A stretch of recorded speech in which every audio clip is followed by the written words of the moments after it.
Hi, it's Winton Churchill with the Barefoot Consultants, and I'd like to welcome you to our Facebook Friday Live. Today, we're going to be talking about mindset traits of freelance buyers. What's changed for now, 2022? Uh, we're off into a new year, and we're off into a changing pandemic landscape. So, lots of things to talk about there, and how that's really changing the way people think about hiring freelancers. Those are the people, and there's actually one side of our business is teaching people how to get jobs with freelancers and deliver the work and get repeat jobs and that kind of thing. But another very important part of this is understanding what the freelance buyer is thinking, what they're going through in their mental processes to figure all this out. And so the first one I want to talk about is looking for the big picture. They're looking for big picture freelancers. Very common complaint that I hear from freelance buyers is that the people that they assign jobs to, in a lot of cases, relatively simple jobs to try that person out, figure out what's going on. Uh, they don't get the big picture. They haven't worked in a larger organization or company, nonprofit, government agency, whatever it might be, but they don't really have a good sense of how all these pieces will fit into the big equation. And that's very important. Frankly, that favors the 50 plus crowd, because the 50 plus crowd has decades of doing these same kind of assignments within the context of their job, and also understanding how that may have flowed through their corporation or their organization. So that's a real plus that baby boomers have right now. So as you see job descriptions written, as you're going through Upwork, uh, Freelancer, Guru, Just Answer, any of the websites that we talk about in our freelancing programs, you want to make sure that you're looking at that job description and saying, is this screaming, I need a big picture person? And, I was just talking to somebody a couple days ago who was writing for a company newsletter. They were writing articles, and then the person that purchased their services would take those articles and put them into a company newsletter and put other things in there and send it out. But this freelancer that I was talking to had done that a number of times at organizations that he worked with. And so that's the idea. He knew the whole newsletter process, so he knew how to make it the articles ready to go be dropped right into the newsletter, and how to correct all the punctuation and all the things that go along with that. And so that's that first thing to know, that buyers are looking for big picture thinkers. The second thing that is quite odd, just in the last few months, when I interview freelance buyers, they say they're looking for people who won't melt. Quotes, won't melt.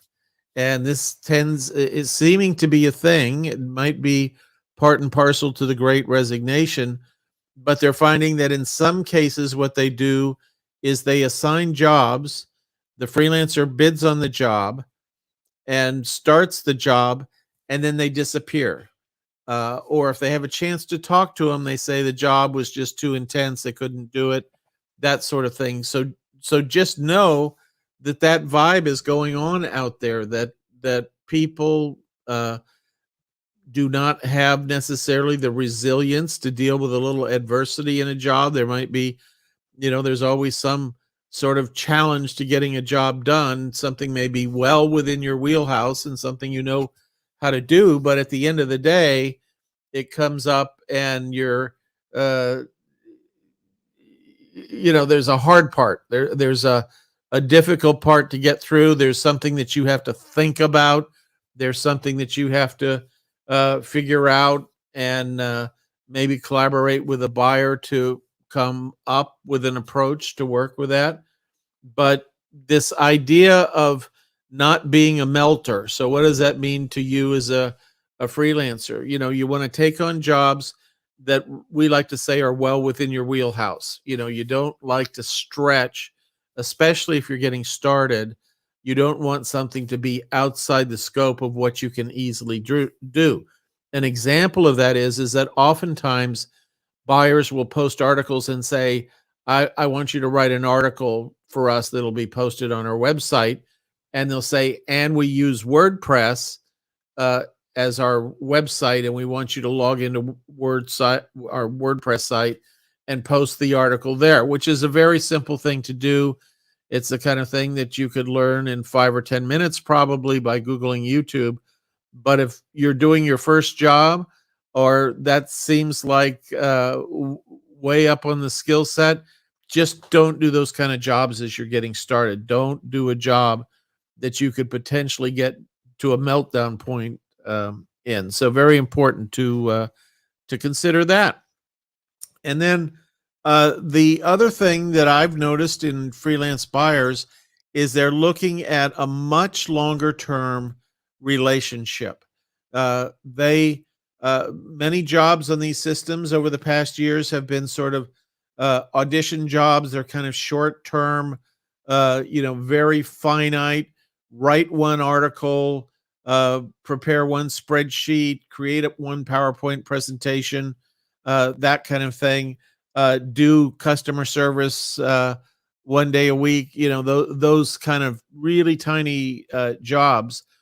And now that more and more organizations are turning to freelancing to plug the holes that are coming from the things like the Great Resignation, or people have just uh, moved on, that kind of thing, they are looking for that longer relationship. They want to find that person that they can give exactly the same job or similar jobs to over time. So one of the most important things to know about that is that you want to be cool. A lot of new freelancers get that first job from a client and they pounce and they say, "Oh, I can do this and I can do that and I can do this other thing over here and I can do that other thing over here," and it overwhelms the buyer. You want to get the buyer. You want to have those conversations that where you gradually get to know the buyer. It's just like if you met somebody in a restaurant or a social situation.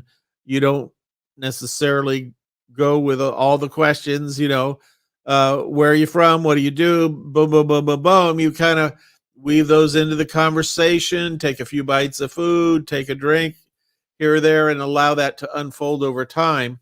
And what a lot of new sort of rookie buyers or freelancers do is they really go after sort of a hard close on that whole idea of, is there other stuff I can do for you? That's a conversation that you want to have, but it's not one that, again, you want to feel like it's a pounce. And so some of the things that you can do that we suggest when you're doing a freelance job is you have discussions with the client during the delivery of the job, where you review the intermediate results of your job. If you're writing an article, you might first look at the outline and agree on what makes sense for that. And in these conversations, when you have that person at that point where they're reviewing that, you're able to, you know, jump in and get to know them a little better. And some of these things will come out just in conversing with you and allowing that relationship to build slowly, not feel like it's a drink from a fire hose. So that's a really good thing to do. So the idea of being flexible on your first job, I always get this question. Well, I thought the job would take an hour. It seems like it's going to take more like an hour and a half on my first job. What do you think? Should I go back and charge him some more? I would say not. You're forming a relationship. They're trying you out, and it's going to cost you a half hour for a relationship that might be worth thousands of dollars. You don't want somebody, a freelance buyer, to take advantage of you over time. But as you're getting started and when the stakes are small, it's worth it to spend a little bit of extra time to make sure those small jobs that you start with really demonstrate your skill, and through the process of having conversations with the client and delivering intermediate results, you'll get a much better feel for what business they're in, how much freelancing they buy all the time, what are other freelancing needs that they have. But you have to they have to get to know you first before that kind of conversation feels comfortable.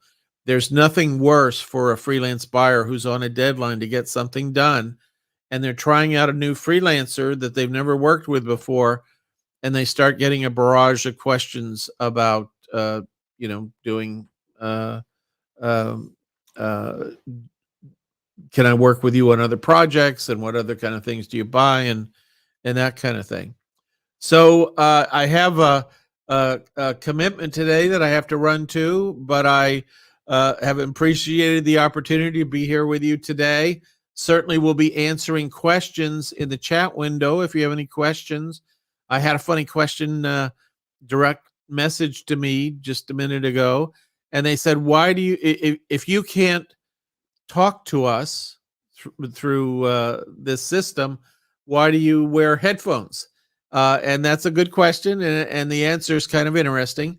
Is when you wear headphones, you make sure that your voice is more even going through the microphone. So that's the main reason I do it. I had a chance to do a little radio station work very early in my career, and also work for a public television station.